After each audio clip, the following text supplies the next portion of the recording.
Hi everyone, welcome to our channel Lemnisa News. I hope you will be fine. This time we talk about US intelligence chief says Iran's uranium intact but degraded.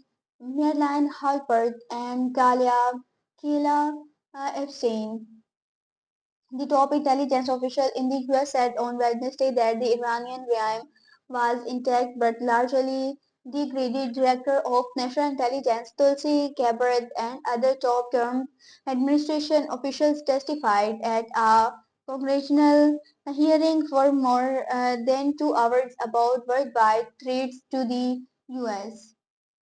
It was the first public briefing on intelligence since the war began in late February and came one day after a top counter-terrorism leader resigned, saying Iran had not posed an imminent threat to the U.S. Cabinet, who coordinates the country's intelligence operations, also said that the U.S. had anticipated trouble in the Strait of Hormuz, a vital shipping channel.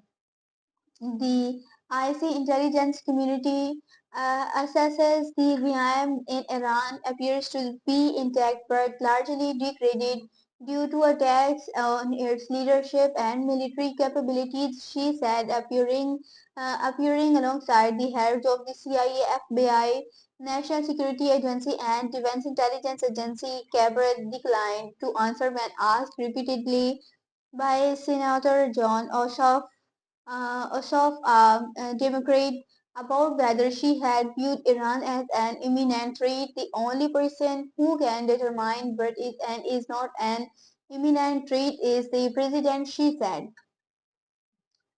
Since the war began, lawmakers and commentators from both parties have questioned why the US struck the Islamic Republic and if the Trump administration was aware of. Donald Trump has said the US attacked largely because Iran was developing nuclear weapons which threatened the US and Israel. On Tuesday, Joe Kent resigned from his role as director of the National Counter-Terrorism Center, saying in a publicly posted resignation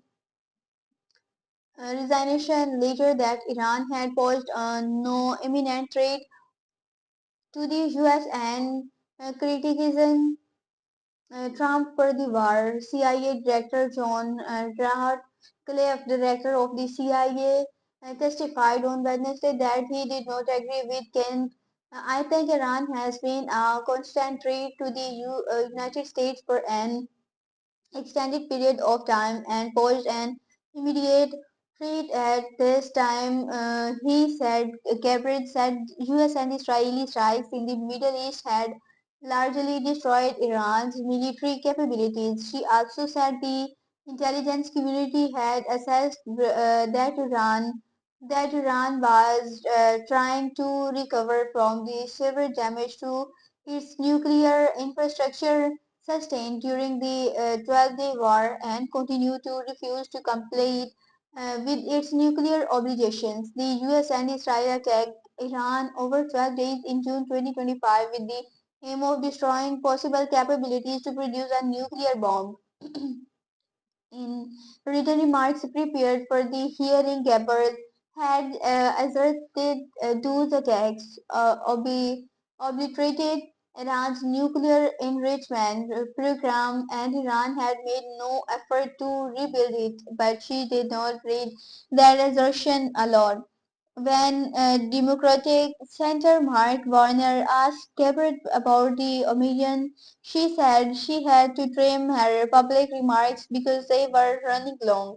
So you choose to omit the parts that contradict the president, Warner responded, pointing Trump's contention that military action